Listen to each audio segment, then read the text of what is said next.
నమస్కారం. ఇవాళ నిమ్స్ హాస్పిటల్లో మరి నిజామాబాద్కి సంబంధించినటువంటి ఎక్సైజ్ కానిస్టేబుల్ గారు సౌమ్య గారిని చాలా దారుణంగా స్మగ్లర్స్ గంజాయి స్మగ్లింగ్ చేసే ముఠా నిజామాబాద్ నడి పట్టణంలో దారుణంగా కారుతో గుద్ది యాక్సిడెంట్ చేసి మళ్ళీ కార్ రివర్స్ చేసేటప్పుడు కూడా అమ్మాయి శరీరం మీద నుంచి కార్ రివర్స్ చేసుకొని వెళ్ళిపోవడంతో చాలా క్రిటికల్ కండిషన్లో ఇవాళ అమ్మాయి ఇక్కడ నిమ్స్ హాస్పిటల్లో చేరి ఉన్నటువంటి సందర్భాన్ని మనం గమనిస్తూ ఉన్నాం. నిన్న నిజామాబాద్లో కూడా ప్రైవేట్ వైద్యశాలలో మంచి వైద్యం అందించే ప్రయత్నం చేసి ఇక్కడికి తీసుకురావడం జరిగింది. ఇక్కడికి వచ్చిన తర్వాత నిమ్స్లో కొద్దిగా ఇంప్రూవ్మెంట్ ఉంది. కాకపోతే ఈ ఘటన ఎంత బాధాకరం అంటే ఎక్సైజ్ పోలీసులు అంటే గంజాయి మాఫియాకి డ్రగ్స్ మాఫియాకి ఏమాత్రం కూడా భయం లేదు అని చెప్పడానికి ఇది ఒక పెద్ద నిదర్శనం. మరి ఈ ప్రభుత్వం అధికారంలోకి వచ్చినప్పుడు డ్రగ్స్ ఫ్రీ సమాజంగా చేస్తామని చెప్పారు. కానీ ఇప్పుడు ఎట్లయిపోయిందంటే ఫ్రీగా డ్రగ్స్ పంచుతున్న లెవెల్లో ప్రతి గ్రామంలో డ్రగ్స్ మోపైనాయి, ప్రతి గ్రామంలో గంజాయి మోపైంది, ప్రతి గ్రామంలో యువకులు చిన్నపిల్లలు మరి చాలా దారుణంగా స్కూళ్ళల్లో కూడా అందుబాటులోకి తీసుకొచ్చే పరిస్థితి వచ్చింది. దీనివల్ల డైరెక్ట్గా బాధపడేది మా ఆడబిడ్డలే. ఏదేమైనా గృహహింస పెరుగుతున్నది, ఆడవాళ్ళ పట్ల అసభ్యంగా ప్రవర్తించేటటువంటి కల్చర్ పెరుగుతున్నది.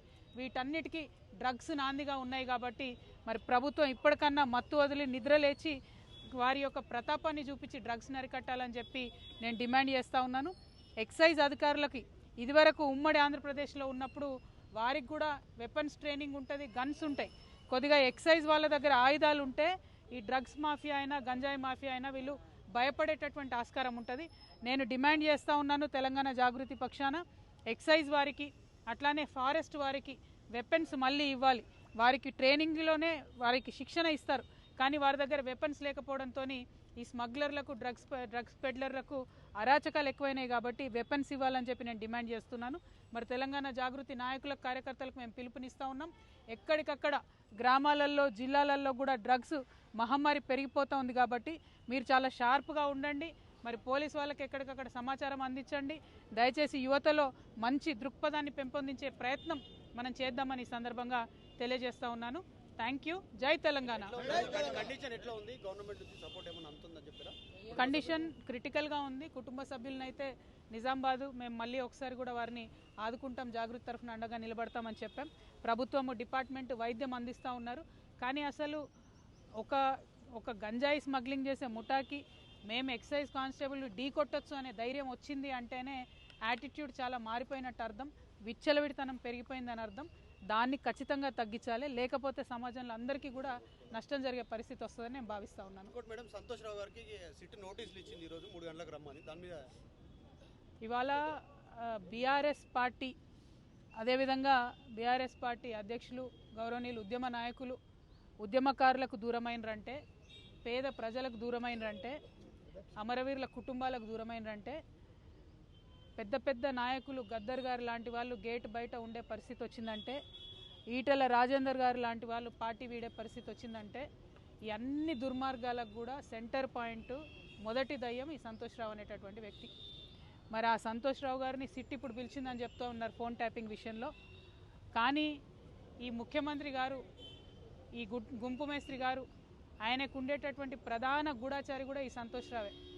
ఫామ్ హౌస్లో కేసీఆర్ గారు సగం ఇడ్లీ తిన్నారా ఫుల్ ఇడ్లీ తిన్నారా అనే ఇన్ఫర్మేషన్ గుంపు మేస్త్రికి ఇచ్చేదే ఈయన. మరి గుంపు మేస్త్రి గారి ఆయన గూఢాచారిని శిక్ష వేస్తాడా లేదా నాకు తెలియదు, నాకైతే నమ్మకం లేదు.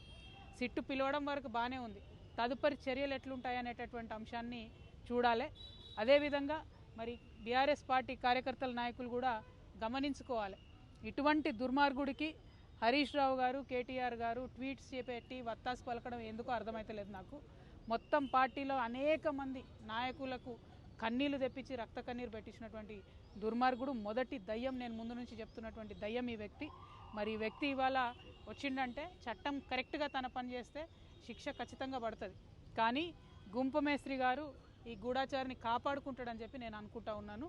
మరి అటువంటి పరిస్థితి రాకుండా పోలీస్ డిపార్ట్మెంట్ వాళ్ళు పక్కడబందీగా మీ పని మీరు రాజకీయాలకు అతీతంగా చేయాలని కూడా డిమాండ్ చేస్తాం.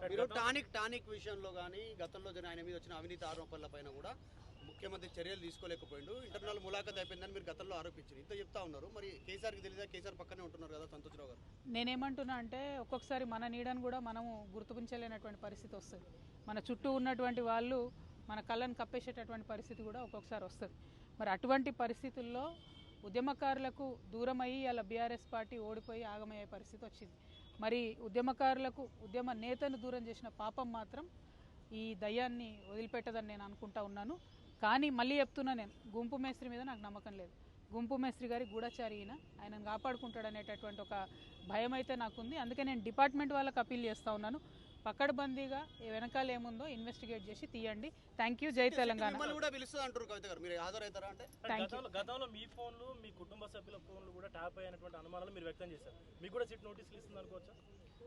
చూద్దాం ఏమవుతుందో, నాకైతే తెలియదు. Thank you. జై తెలంగాణ.